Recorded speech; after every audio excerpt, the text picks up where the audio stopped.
Welcome to the Rake, guys. We have a very exciting guest today, Maria Konnikova, writer, poker player, poker ambassador. We're so happy to have her today joining us. Welcome from New York, Maria. Thank you guys so much for having me. Marley in the UK and Jamie in Vegas. I think between the three of us, we cover a number of time zones. Yeah, exactly. We're all over the place. Of course, Maria's book is coming out, not sure exactly when this pod will be released, but it'll be very shortly. So we obviously want to talk a lot about that, but we want to kind of start off just getting like an idea of who you are. And like, you know, of course you're a writer in New York and we're so interested in that. And we want to hear more about that to start. Sure. So as I started telling you before we started recording, I had always wanted to be a writer, and I don't actually remember this. My memory is not that good, but I have been told by my family that I announced over dinner that I was going to be a writer when I grew up, when I was about 5 or 6 years old. I do remember writing my first book. It was in first grade. And do you guys remember Trolls, like the little troll dolls with like the crazy like, blue hair and stuff? So those were really, really popular. So I decided that they were going to be the star of my book. So the book was about trolls, but I couldn't draw. I still can't draw. Like I can't draw a stick figure. I am just hopeless. People are like, draw a line. I'm like, oh, no artistic ability, zero. So I enlisted another girl in my class to do the drawings for me because she was a good illustrator. So she drew the trolls and I wrote the story. And you know, and that was my first New York Times bestseller. You know, it really, it just took off, you know, hit the charts, and the rest is history. No, seriously though, like it was something that I always loved and just did all the time. I wrote a play when I was in 4th grade. I spent months on it. It was so hard to do. And then we performed it as a class. And I think it took about 9 minutes from start to finish. And I didn't realize just how little time it was going to take because I'd written this magnum opus play. Wow. Then I stopped writing. And then I was reading all of these amazing books as I got older, and I thought, holy shit, like I can't do this. Why bother? Like I should do something practical. You know, I should be a lawyer. I never took the LSAT, but I did take an LSAT prep course in college. And you dodged a bullet. Like I decided to actually be a lawyer, spent 3 years of my life, $150K in student loans, worked for 3 years and was like, this is awful. So you not following through saved you so much time and money, like, man. Well, thank you. I'm glad to hear that. But yeah, I just decided, why bother? I'm not going to write. But I kept coming back to it. Like I needed to write. You know, it was something that I missed. Like I felt really empty without it. I didn't even realize it. And so in college, I was studying psychology. I was studying international relations and all of these other things. And I really missed writing. So I decided to just kind of in secret, not telling anyone, apply to this creative writing workshop, this fiction workshop. And I didn't want to tell anyone because tons of people applied and they were tiny. You know, a workshop would take like 8 people. And so most people didn't get in, and I didn't want anyone asking me, and I didn't want to have to tell people if I didn't get in. So I wrote a short story and submitted it and all this, and I got in. And wow. I ended up just about midway through college, it just changed my college trajectory. I ended up graduating with both a thesis that was kind of normal about psychology and politics, and then I also had a fiction portfolio. And I asked one of my kind of fiction professor, my advisor, near the end of college, I said, I really want to do this. Tell me the truth. You know, I don't have any money. I don't have any family money. Do I have a shot? Should I try? And she said yes. And that was what I needed to hear. So then I moved to New York with no real plans other than I want to write. And I was just so naive. Like it's a world where people had internships at all these magazines, people had connections, people knew people. I didn't know any of that. You know, I didn't know anyone. I didn't know how it was done. I could never afford an internship because I actually needed to work and make money during the summers. So, you know, I had great jobs. I worked and did a lot of cool stuff, but I never had an internship at a magazine. Mm-hmm. And so I think I went through about 5 jobs when I just graduated from college. I was a copywriter at an ad agency, actually at 2 different ad agencies. I hated it. It had writer in the title, so I figured, oh, creative, I get to write. And then they're like, fix this caption on the Coca-Cola ad. Now what about the fine print and the disclaimers? And I was like, oh my God, this is terrible. I do not like this. So that did not go well. I was a bartender. Then I was like, oh, I'm going to bartend so that I can write. I made a lot of money and it was a lot of fun, but it was exhausting. And I wasn't writing because in New York, last call's 4 a.m. Mm-hmm. So by the time you clean up, close down, get the last customers out of there, get home, it's like 6 a.m. Yeah. And then you sleep through the day and then it's time to go back to the bar and open up again. So I met a lot of cool people and I loved it for that, but I didn't last long. So that didn't work. And I just kept, drifting in and out of different things. Eventually settled in television and worked in television for 2 years. And that was really exciting and kind of a good world for me in some respects, but not in others. It wasn't the most nurturing environment. And I also had 0 time for myself. It was a 24/7 job. So I had to be on call always, weekends, nights, it was a nightly television show. And it was just something where you were always expected to be on. And so what were you doing the show? You were like writing? I was a producer. Oh, okay. Producer. Yeah. But it was because it was a talk show, as a producer, you write the scripts too. Mm-hmm. There were no designated writers. Okay. And so I decided I had to leave for a lot of different reasons. And I wanted to do something that would let me write. And so I decided to go to grad school, actually. Yeah. And I was deciding, because I love psychology. I was like, oh, maybe I can learn more about this. And I was deciding between going to grad school or to an MFA, a Master in Fine Arts. Mm-hmm. I was like, well, one pays me, the other one I'm going to have lots of student debt. Yeah. Yeah. Let me go into this PhD program. So I did that and started writing in earnest while I was in grad school, because suddenly I had a stipend. It wasn't a lot of money, but it was something.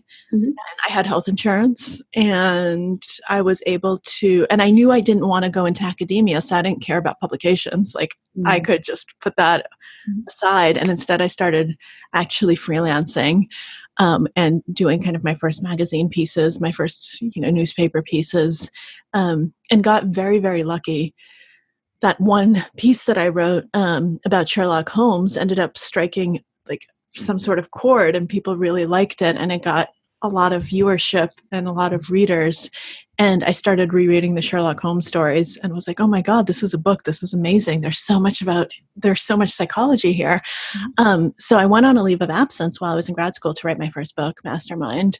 And it ended up coming out at a moment where Sherlock Holmes had this renaissance. The show Sherlock came out on BBC. Mm-hmm. Have you guys seen it? No.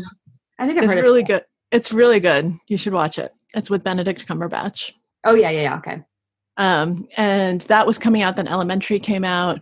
The Sherlock movies were coming out. This is just total coincidence, though. You had total coincidence. People were like, "Oh, she's riding the Sherlock Holmes bandwagon." I was like, "Guys, do you know when I wrote this book? How long it takes to write a book?" I sold this multiple years ago, but I got very lucky that it just hit this moment really well, and so it ended up becoming a New York Times bestseller, and that enabled me to write full time. And Gosh, the luck thing though, you were unlucky to not have a bunch of family money behind you. I think a lot of people who are able to take the shot know that they have a safety net to catch them. And so you didn't get the luck from that part of your life. And then you got the luck from this amazing serendipitous timing. Yeah. And that's cool. So I feel like a lot of, and I'm generalizing a lot, but I feel like a lot of women will be like, I'm so lucky this, I'm so lucky that. And it's well, I don't know. You put yourself in the right place at the right time. And that's a lot of people just wouldn't have even taken the shot without having money behind them or something to fall back on. Sure. That's true. I think I didn't take the shot for a long time, but then I realized I had to. It was something that like I needed to do for myself, and I knew I just wouldn't be satisfied. And I figured, you know what, I don't have that safety net, but I'm incredibly lucky that I have a really good family, that I have parents who love me, that worst case scenarios, you know, if shit hits the fan and this all goes south and I have no job and no way of making money, I can move home for a little while and figure stuff out. You know, we don't have money, but they're always happy to see me. And I, you know, and not everyone has that. Not everyone has kind of that family stability. And not everyone even has that to turn back on. So I don't underestimate it. You know, I don't underestimate how lucky I am to have had kind of the emotional support, and also parents who believed in me, who said, go for it. You know, take this shot. You know, do it. This is why we left the Soviet Union, because I was born in Russia when it was still the Soviet Union. And, you know, they said, do it. You know, you're here so that you can do whatever you want to do rather than have to, you know, be a lawyer or a doctor. I mean, it helps that my sister is a doctor, so that kind of, and she's older, so she checked all the boxes. The pressure off of you. They're just like, okay, we're comfortable with our parenting because one has like knocked it out of the park already, and then now like Maria can take this lottery ticket and try. Exactly. Yeah, my sister's an MD PhD. She's a neonatologist. Yeah, she's saving babies' lives and also curing cancer. So like, wow. I'm sorry, I was going to ask about, you know, your professor kind of encouraging you and getting into the classic early on. Like, I often think, you know, with a lot of things I try, whether it be, you know, vlogging or whatever, poker even, I kind of need that early success and that early encouragement. Otherwise, I really kind of don't I need that. Do you feel like if you didn't have that kind of encouragement or whatever early on, you kind of would have left it, or you would have just had that feeling inside you needed to go for it? I think with writing, I would have eventually done it anyway. I think it was really useful to have that encouragement, but it was one of these things that I found that I couldn't not write. You know, even when I wasn't writing, I was still writing, and it was an outlet that I needed. And whenever I didn't do it, I felt like something was missing. And so I think that eventually I would have gotten there, but I don't know if the path would have been the same. I don't actually know kind of how that would have looked, because it's great to have early encouragement. It's great, you know, and it's great to have someone who's not your mom say, this is great. You have some talent. You know, I love you, Mom, but I don't believe you. She's going to love, like, if you wrote a piece of garbage, she'd still be like, Maria, this is excellent. Like, you know, good parents will like support you through anything. But yeah, I know exactly what you're talking about. I feel like Marley has vlogs. Like, I feel like that's her right brain activity when she puts poker down, she does vlogs. Like, I enjoy writing jokes on Twitter. And I feel like if you took those things away, I would feel like something's missing too, even though it's like a thing. Think about it like half an hour a day. It still is like, it energizes that side of your brain. And without it, I do feel like unfulfilled, even though it's some tiny thing. I think that's so important. I mean, one of the things that I've learned, and all of the people who I really admire, who've become kind of mentors throughout my life, they all have a lot of curiosities and interests. They're not unifocused. You know, they're not people who are like, this is what I do and I do it 24/7 and anything else is a distraction. They are all people who think, oh, you have a passion for this, you have an interest in that, follow it, do it. You know, it will only make you bigger and better. And you have no idea. I mean, I think the thing that some people don't realize, and I think we'd all be better if we realized it, is you just have no idea what's going to end up being quote unquote useful.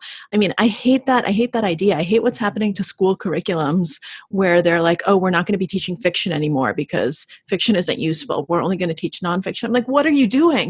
Right. Fiction teaches people how to think and how to feel. And useful, what does that even mean? Are we looking at it in a capitalist way? Like, can it make money? Because I don't think that is a measure of a good life, how much money you can make and the things you learn. Absolutely. And, you know, something that my mom actually told me very early on is if you do what you love and really kind of dedicate yourself to something that you love and you do it for the right reasons and you're motivated by the right things, you're actually going to earn money at the end of the day. Someone's going to pay you to do it because, you know, you will end up doing it well because you love it. And if you do something just for the money, you're probably not going to end up nearly as successful because you're not going to be happy. You're not going to be as motivated and you'll burn out and you won't be as successful. So I think it's so important to be motivated by the right things. It's funny, you know, obviously I started playing poker professionally at some point in this journey, which I never could have predicted. But one of the things that Erik Seidel just always stressed to me, which I think is one of the reasons why I came to really love the game and kind of admire so many aspects of it, is that it's not about the money. That's not why he plays. You know, it's about the process. It's about the decision. It's about making the right decisions and becoming better at making good decisions, and the money will come. But if you're motivated just by the money, you're not going to make the right decisions, and you're actually probably going to burn out and not be a good poker player at the end of the day if that's the only thing. Great example. He's a great example of basically like the slow burn through his whole career. Like he's been good forever. Yeah. There were people who, when the money was like free flowing and there was like a lot of fish in the game and you could make it easily, certain pros would dominate, and then they've kind of like withered away. I feel like Erik has been at the highest level of poker for like decades now, and that speaks to your point that like he loves the game and he like enjoys the process of learning, and he hasn't let that get like, oh, I had all the success when the money was super easy. And, you know, I think some people kind of resent the fact that poker got harder, and he's just not one of them. Like when I'm watching him play $1 million buy-in, or what was the one, he got really deep in one of the high rollers recently. And I was just thinking how crazy it is that someone of his age has been like great when he was young, and then also is keeping up with these guys who are like 30 and study every waking minute of the day. Yep. And I think one of the reasons he's so good is he has so many different interests, and he's able to bring so many parts of his brain to bear. And so he notices more, and he's able to adjust better and see things other people don't see because he doesn't study 24/7. It's funny, like they have their edge because they study 24/7, but where will they be in 10 years? Maybe some of them will be around, but I'm guessing a lot of them won't be. And he kind of maintains it because he's constantly kind of evolving and adjusting and doing all of that.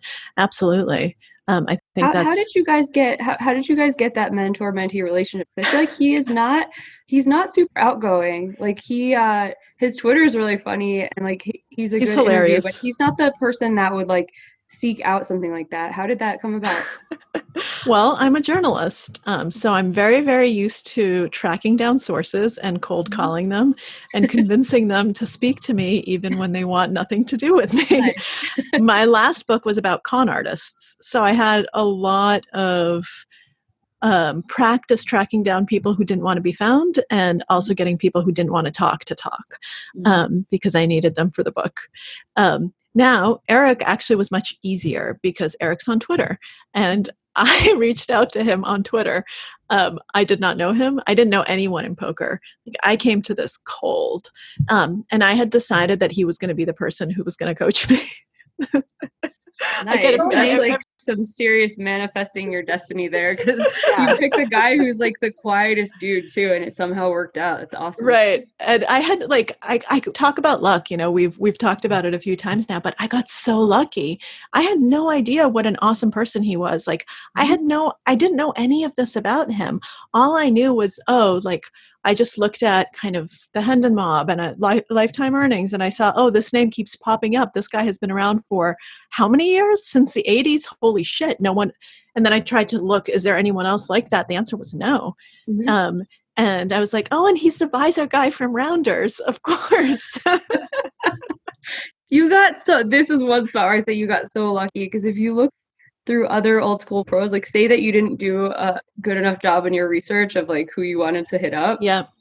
How many pitfalls did you avoid? Oh my God. There's so many people who've stolen money, who've scammed, who just can't beat the game anymore. Like it is crazy that you picked like the nut person the first time. No. So, and I like yes, absolutely. Like he's the GOAT in every respect. He's also like the most ethical person ever. Mm-hmm. Like he's amazing in every way. But anyway, so I just reached out to him and I was like, hey, I'm a writer for the New Yorker. You know, here's here's a link to the stuff I've written, here, the books I've written, I'm working on my next project. I'd love to talk to you about it. I think it's something that might be of interest to you. And he actually wrote back and he said, sure, I like your writing. I'm happy to talk.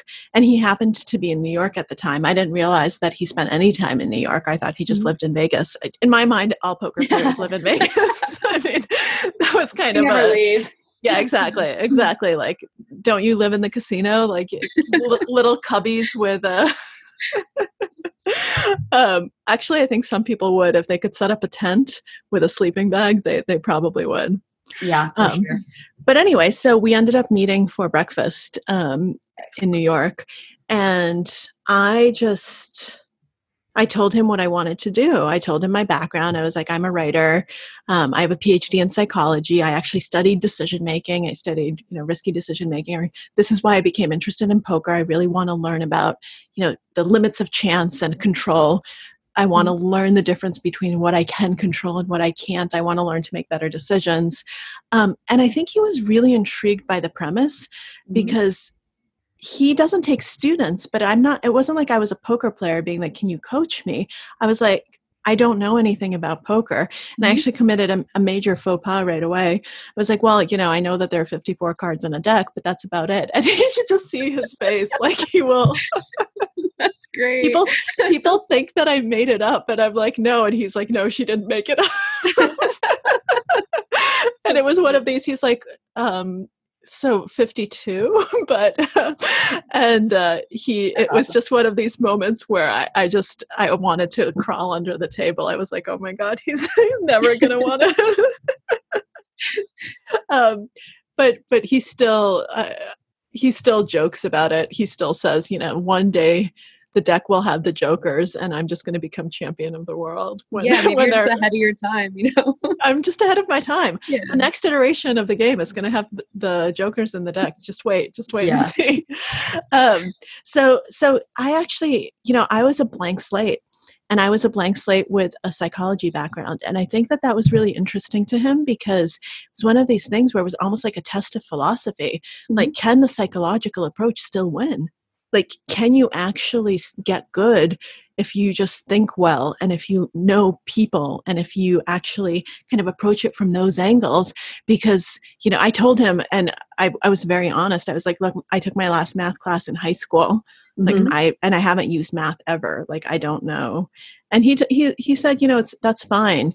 As long as you can add, subtract, multiply, divide. And I was like, oh, well, I might have to brush up on that. But anyway, he said, the math isn't as important, but it was really, I think, intriguing to him whether he could train someone, who wasn't going to be in Solverland. Yeah. I ended up in Solverland, but that's another story. And I think it's also the other component. It's what we talked about earlier. He loves poker. He really loves the game. And I think he liked the fact that I'm not of the poker world. I'm a writer whose audience and whose fans aren't poker players. Like my platform isn't poker.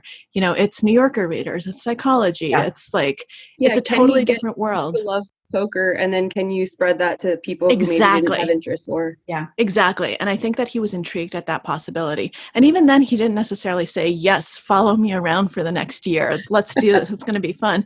He said, let's try it out. Let's see if we get along. Let's see if we mesh. And it ended up just working out really well. We ended up getting along really well, being on the same wavelength. Like, the way that he thought actually made sense to me and was incredibly helpful. And and it ended up working out. And I'm also, and this makes sense. I mean, I was going to say, I'm very lucky that he has such a great family. Of course he has a great family. Like, someone like that has to have a great family because that was, he raised his daughters and he chose his wife.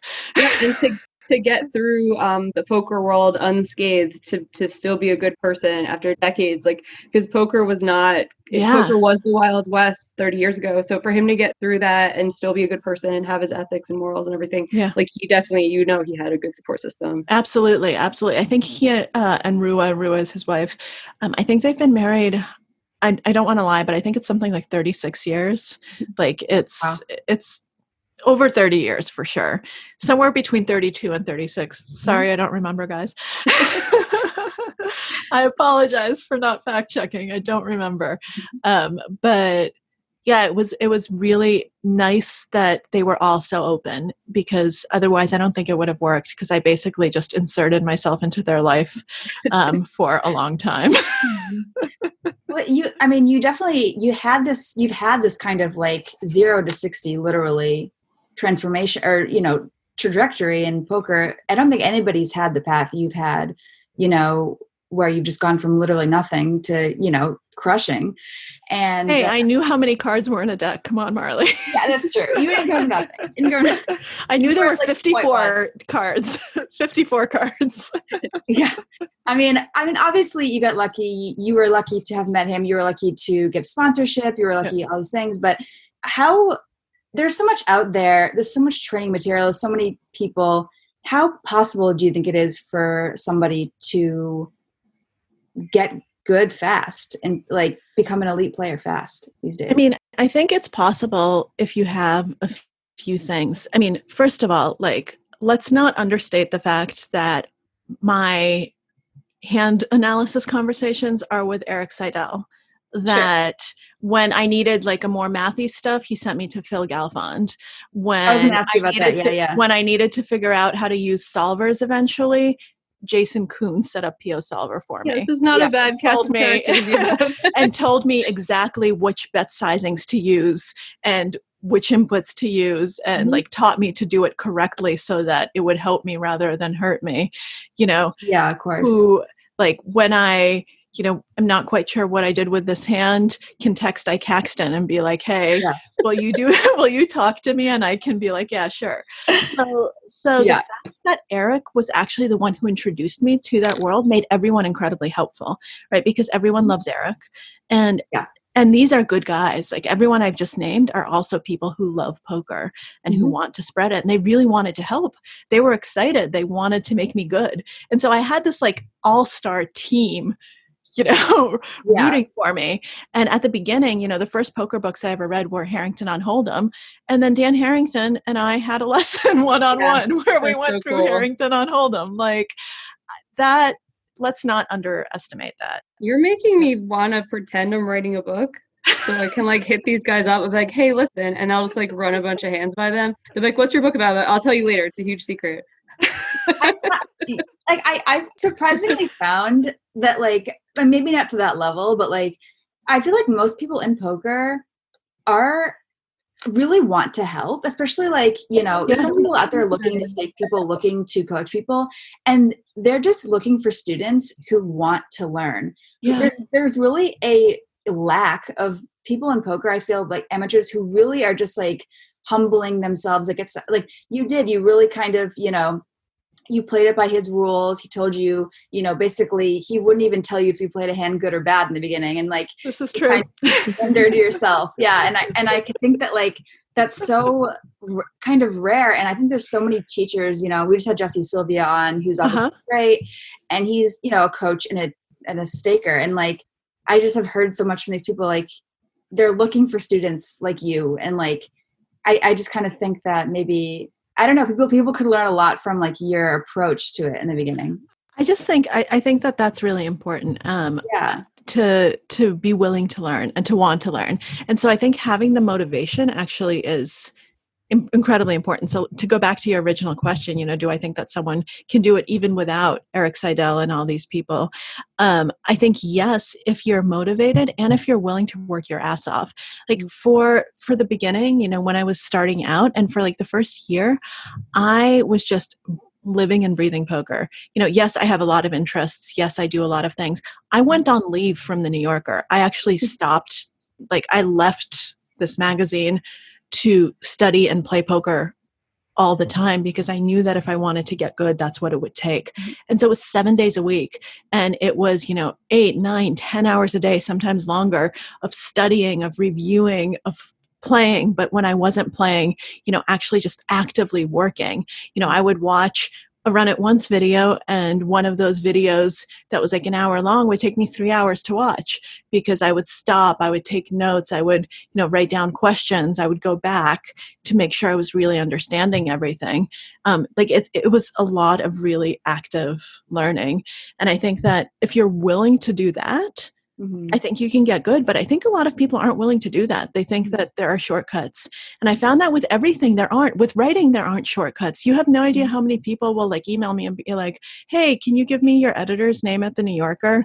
So I want it. And I'm like, well, where have you written? And they're like, well, nowhere, but I think this would be perfect for the New Yorker. I'm like, well, let's start, one step at a time. You need to kind of, it was years. I pitched the New Yorker for years before they accepted something. I think people have like a sense of entitlement or a feeling that like I'm unique and special and they'll see it. But like the most important part, I would think, and I'm definitely talking out of my ass right now, but like is being able to work hard. So if you are a worker, you'll have a resume that shows it, that you've like busted your ass somewhere else. And like what magazine's gonna hire you being like, cool, you wrote one good story. Maybe that story took you 2 years and you're not going to be helpful at all and you won't be able to like do this again. I think having a resume of like, hey, I busted my ass, like I earned this, and I'm not coming at you with like an entitled feeling. Like that's probably super helpful. It is. Hello, friends. It's time for an exciting message from our sponsors at Run It Once. If you're not already playing on Run It Once Poker, there's no better time to start than right this moment, so that you can take advantage of our newest promo, Bankroll Builder, an exclusive offer for first-time depositors. If you make your first ever deposit on Run It Once Poker at any point from now until June 30th, we'll toss a free €10 into your account. Plus, we'll double our usual 100% first deposit bonus of up to €600, and you'll get up to 2 months of free access to all essential tier content on Run It Once Training, the biggest and baddest poker training site on the web. For full details, head to once.run/BB and start building that bankroll. And as if that's not enough reason to join Run It Once Poker, from now until June 28th, we're also running a weekly leaderboard program where you can battle it out for over €10,000 in prizes. Every week, we'll feature 3 no-limit Hold'em leaderboards and 4 pot limit Omaha leaderboards broken down by specific stakes, with the top 5 places on each board receiving a cash prize at the end of the week. Jump over to once.run/LB for full details. And now, back to the pod. It's actually a similarity, and I write about this in the Biggest Bluff, between writing and poker, that just like everyone who approaches me is like, oh, I've got this great book idea, I just, I think it's going to be great. It's going to be a bestseller. Like everyone thinks they can write because everyone can speak. And everyone can write. And so they think that they can write a book. They think that they can write. And it's the exact same thing for poker. And everyone, approaches Erik and says, I'm a better player than all those other guys and I could be great. I've just never had the opportunity. So why don't you stake me for this big tournament? And suddenly, like, if I get that one chance, I'll be great. And there's just this misconception for both that it's really easy and that it's really easy to be good. But it takes a lot of work. But I think that if you work hard and if you're actually willing to put in the time, there's so many good resources right now. I mean, I used Run It Once religiously.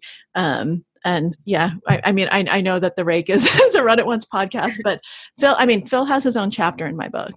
I wanted to ask you about it. He gave some pretty interesting advice. I thought, like, he said that you shouldn't, and it really resonated with me. Like, he said, you can either choose the fast track or the right track, basically. Yeah. And the fast track is basically learning rote and all these things. And, it's interesting because you didn't have the time to kind of do maybe the long track and kind of maybe, because I feel like to do the long track, you have to really just have so much time, like practicing and. That's right. And so that's why I ended up playing 7 days a week or studying 7 days a week and having these insanely long days, which, to be fair, I don't think is a great way to do it. I think that you need to have breaks. But I had to put so much into such a condensed Congested too if you're in a casino.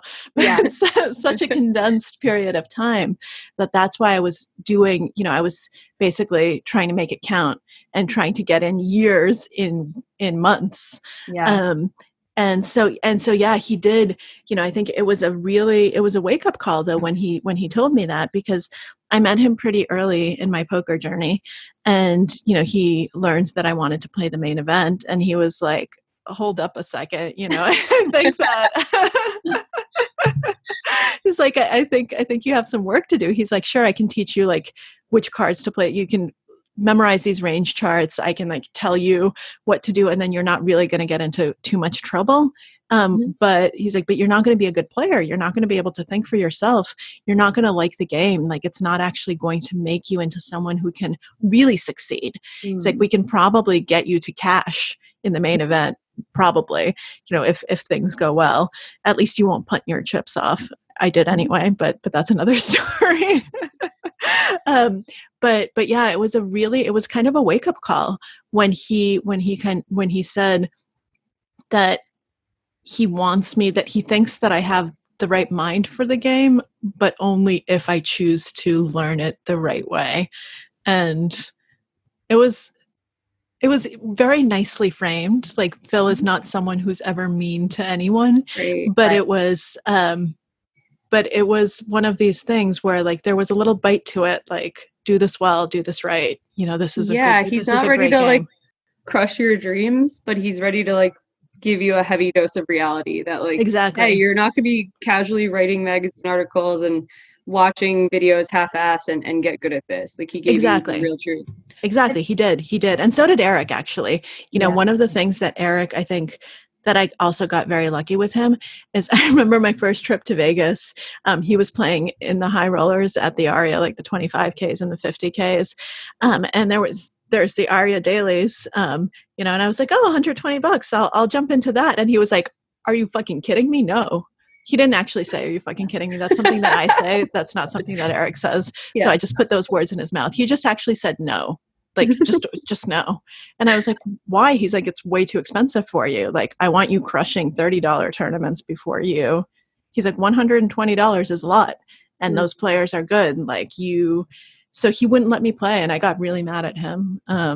And I was very upset because I didn't want to go to the Golden Nugget. That's so smart, though, because I think a lot of people get kind of screwed by getting good offers right away. Like, I think getting offers to be able to play extensive tournaments, like if you're in the poker community and you're a friendly person and you're known as like a smart person, people will take shots on you. And I remember getting a shot to play a 1K when I was playing like $20 tournaments online. There was a live 1K. My friend's like, of course you should play it. Like, you're doing well online. Like, I'll put you in. You could just have like a 30% free roll. And I was like, holy shit, badass. I'm like, awesome. I go there and I play the 1K. I get my ass handed to me. And then the idea of playing $100 nightly kind of lost its luster in my mind, because I was like, well, I just had this shot to win 100K in a day. Now it doesn't feel sexy to win 3K if I win this nightly. I think getting fast tracked to getting opportunities can actually really screw up your poker brain and like the track you should be on and the things that should feel like a big deal. If you get to play the main event right away, then next year in the summer when you get a chance to play WSP 1K, it doesn't feel as cool as it should. Yeah. I wanted to pivot a little bit to maybe I think we all kind of hate the kind of questions. Me and Jamie were talking about this before you came on about like, oh, what's it like being a woman in poker? Like, so I don't want to ask the worst interview question. It's the worst. But you did talk about like, just, you didn't realize how much you had internalized these gender roles before you started playing poker, and how much you kind of had to work to like get rid of those. And it's interesting because I kind of feel like women kind of fall into two categories when I first started playing. I was like a maniac blaster, and you seemed like you tended more towards... Wait, pause. I like how you said I was. I was... Imagine how I am now, multiply times 1,000. I was just like, blast. Dude.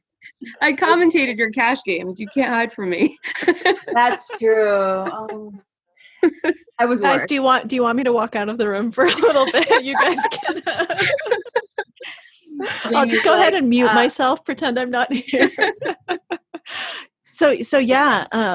But yeah, I mean, what was that like, and how did you get rid of those tendencies? Maybe? Yeah, it was a wake up call when I realized that I had, because I'm someone who's had success in a different area, right? And so, and I kind of thought that like I'm a pretty confident female, that I'm, all for, female power, and that I know how to stand up for myself. And I just got like a dose of reality in poker when I realized all of a sudden, I'm out of my comfort zone. I'm in this completely new environment, and I find myself being bullied and like being okay with it, being like, oh, I'm sorry. Like, I guess I don't know what I'm doing. I guess, like, I guess you must have a strong hand. I'm just going to fold. Like, I don't want confrontation. I'm just going to fold. I'm going to be passive. I'm just going to check because I don't want you to not like me. I don't want you to think that I'm mean because I'm raising and all of these things. And when I realized what I was doing, it was like a holy shit moment. Like, really? Like, that's not good. And I also had this false impression that being more passive was safe, right? That at least I couldn't get into trouble. That's not true. You especially in tournaments, you bleed chips. Being passive is not a good strategy. I mean, sometimes you want to be passive, but you need to be passive for a reason and not just passive because you're being passive. And when I saw that I was letting myself be pushed around, it was not pleasant. Like, it's not a nice thing to realize about yourself, it's pretty normal. I just had the complete opposite thing. Like, I feel very comfortable in poker. I don't feel like I'm the best poker player, but I feel very comfortable at the table, like not putting up with bullshit. I just ended up getting an opportunity for a writing job that I felt very unqualified for, and felt how you're describing right now, where I'm like, I have things I want to contribute, but I'll just be a little mouse in the corner and not anything. And it took hours, and I was like regretting even going, and I felt like a fish out of water and felt horrible. It took hours for me to like share my opinions and stuff.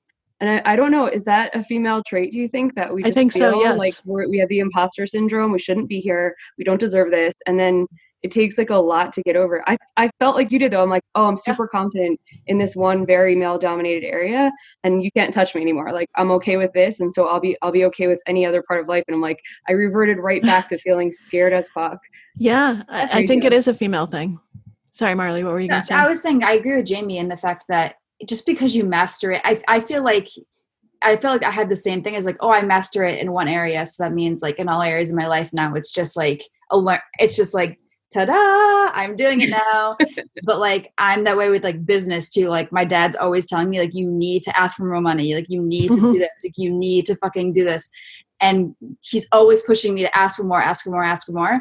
And I'm so timid with business. Like, I can't, you know what I mean? I can raise somebody if I'm in a pot, I can just start blasting on them. But when I'm like in a business meeting or I'm negotiating, on a call, negotiating is the worst, because like I feel like that is a female trait. You want people to like you and you don't want to be pushy, but then also it bothers me when there are qualified women getting paid less than men, and from the outside I'm like, that's a shame, they should negotiate for more. And then when it's me, I'm like, I don't want to negotiate, I want this person to like me because we're gonna have a business relationship. It's crazy. It's absolutely But it's something, I think I'm sure there are some men like that, but I think it is something that's more female because of social conditioning, because of, the fact that we live in a society that's male dominated, and that we've had to kind of acquire these sorts of survival instincts that are actually smart. It's smart to actually be passive and be nice, because you're going to get more, because negotiating while female is hard.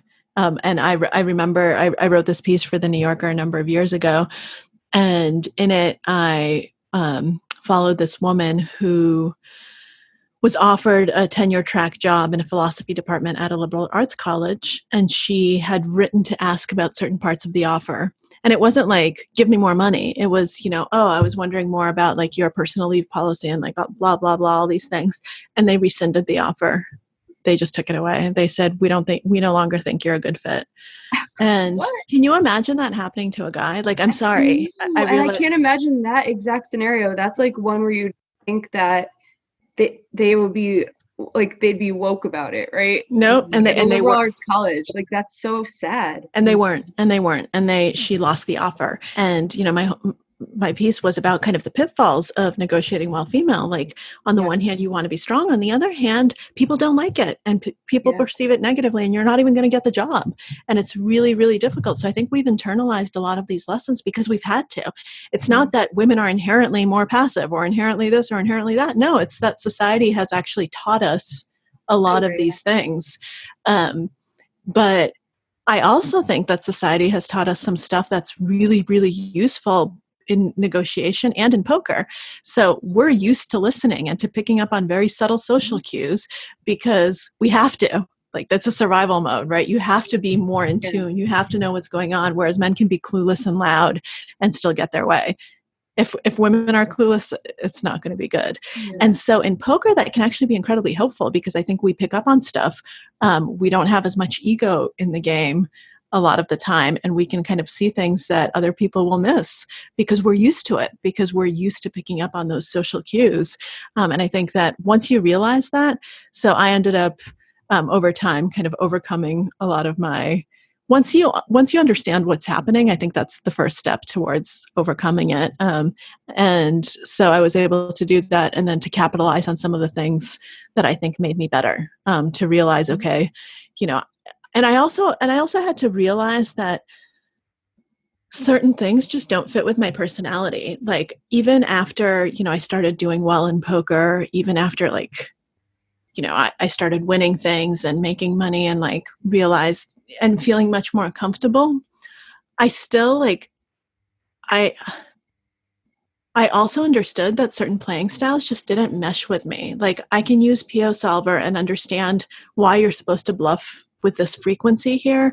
But it's, and I still like, I mentally understand it. But if I don't feel it, if it's not, like, if I'm not really feeling it, then it's not going to work, right? Then it's not going to happen. And I just had to make peace with the fact that I'm, you know, I love Vanessa, but I'm not Vanessa.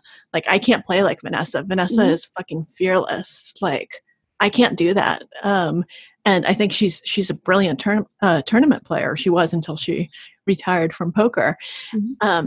I'm not her. I can't do that. And if I try to do that, I'm just going to look stupid and it's not going to work. And so I've also become more comfortable just trying to find my own style, my own language, kind of the level of aggression that I'm comfortable with. Yeah. But I just recently started messing around with solvers. I was kind of 1 foot out the door of poker, sort of. And I recently was like, I want to play. I don't want to leave a game without feeling like I put in some effort. But it's funny that some people can just accept it. It's like, the solver said this, I accept this, it's in my brain. The next time I come to this spot, I will do this thing.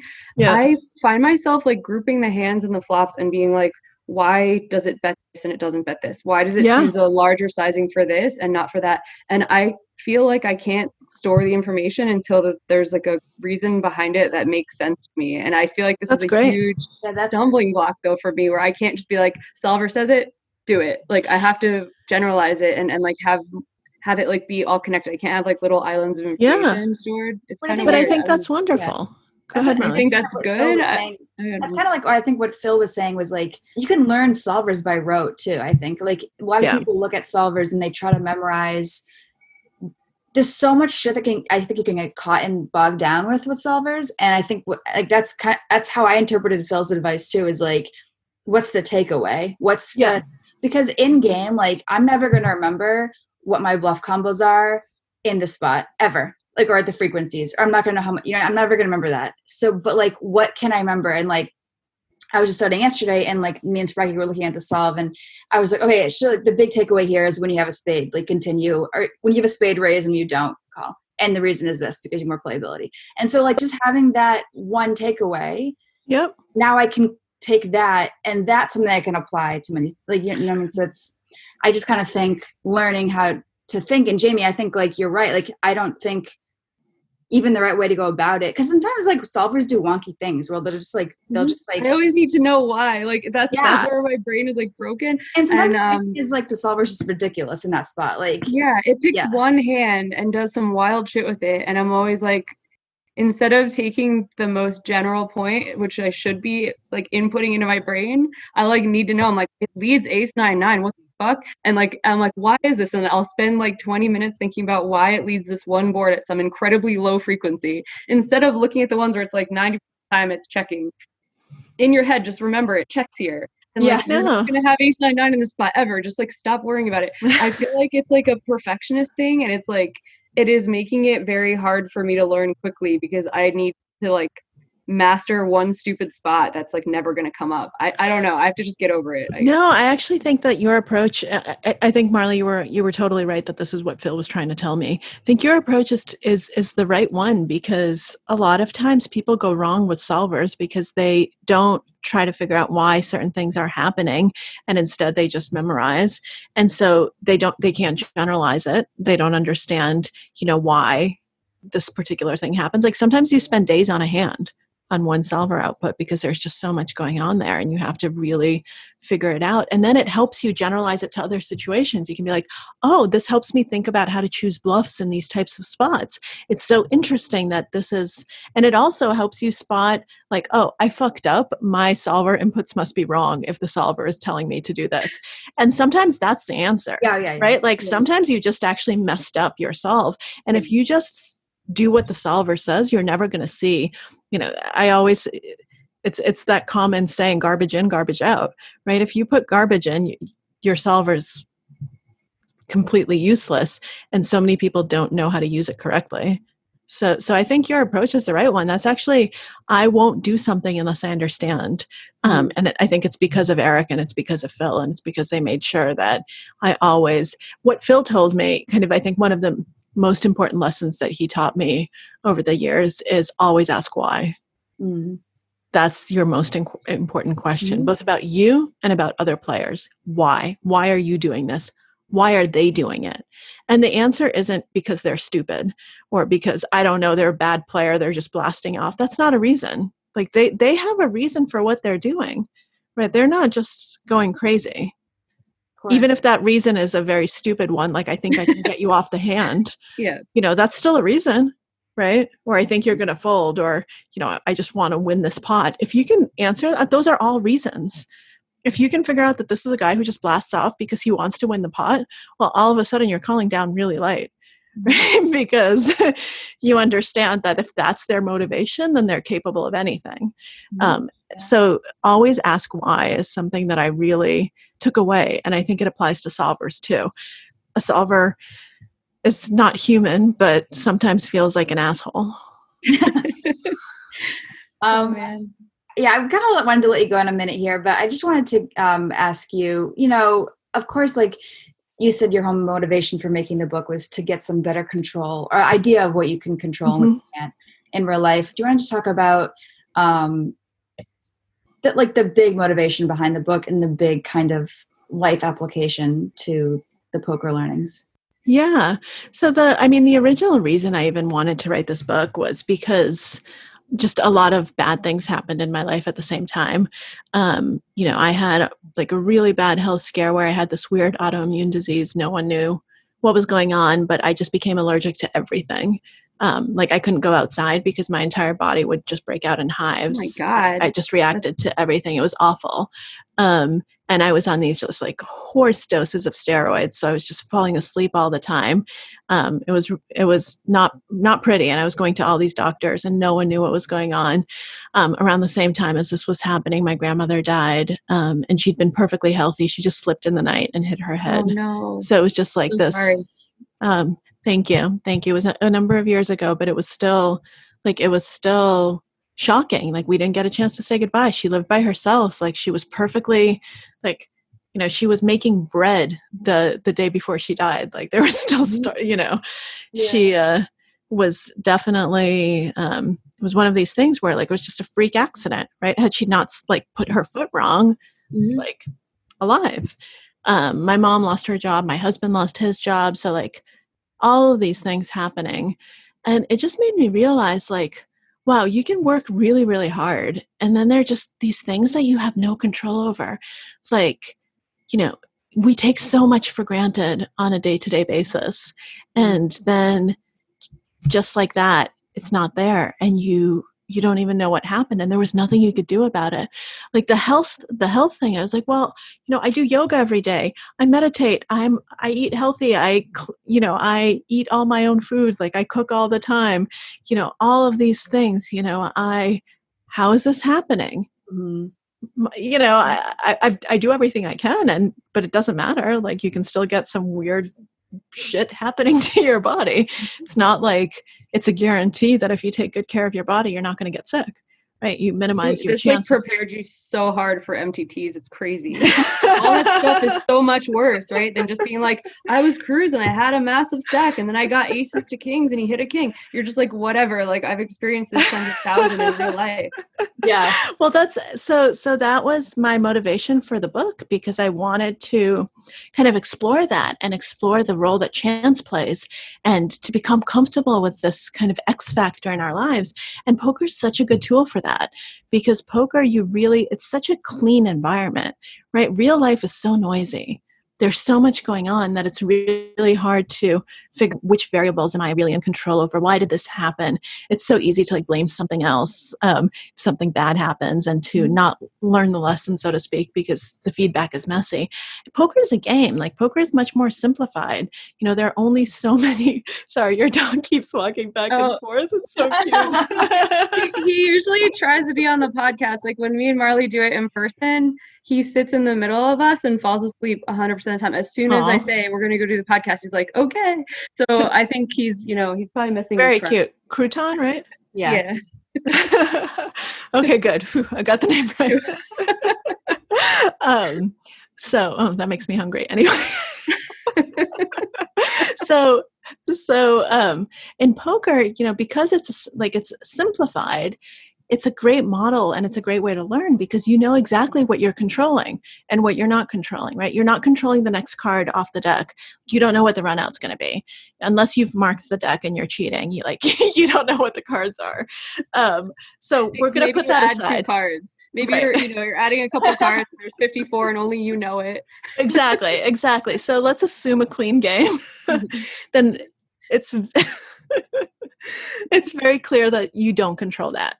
And you obviously don't control the cards that you're dealt or that anyone else has. What are you controlling? Well, you're controlling the actions that you take, right? The decisions that you make, how you're reacting to other people, how you're interacting with them. Are you letting them get to you? How you're controlling your emotions, like how you're controlling your reactions to winning or losing, and to being raised to feeling like this person's 3-betting me every single hand. They're really taking it out on me. Well, let me show you. I'm going to just rip it in here with 7-deuce offsuit. No. Maybe, yeah. But why, right? Ask the why and figure out what you're doing, because that's what you can control. That you can control those actions and reactions, but you don't control the other players, and you don't control the cards. And sometimes you can make the best decision possible and you end up losing. Like, I've gotten my money in as a 98% favorite and lost. We've all done that, right? That's happened.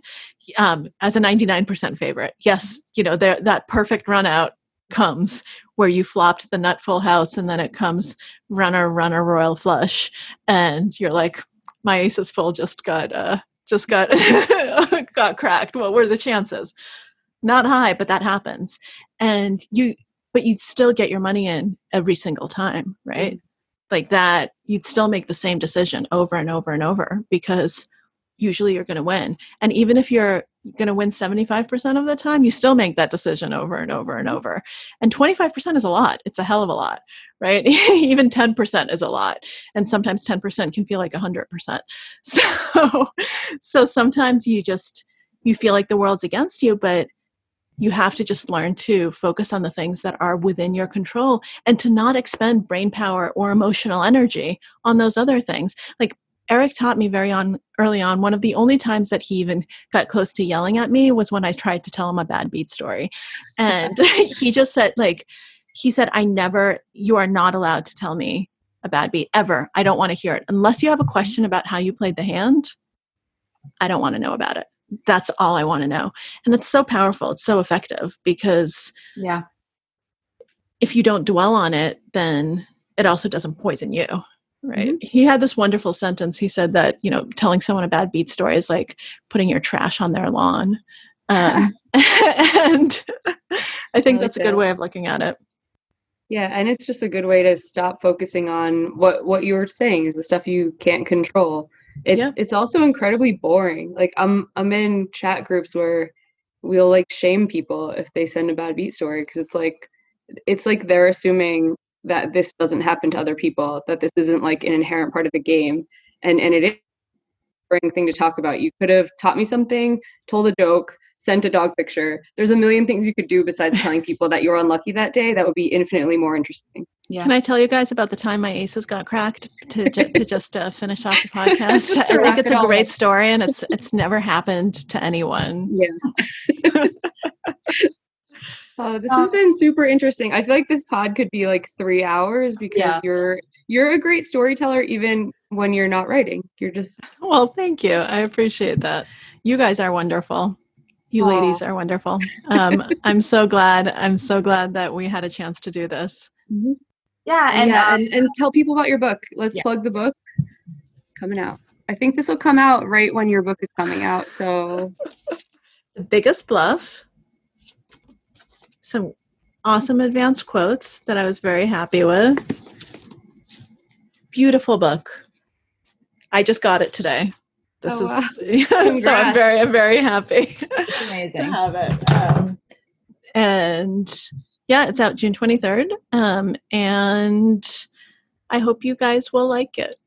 Yeah, I'm sure we'll like it. I'm excited. I got to read a little. It made me feel very cool that you let us read some stuff in advance, because I've never gotten to like read something in advance before it came out. So I feel very, very fancy today. Yeah. Well, you should feel very special. It's you just.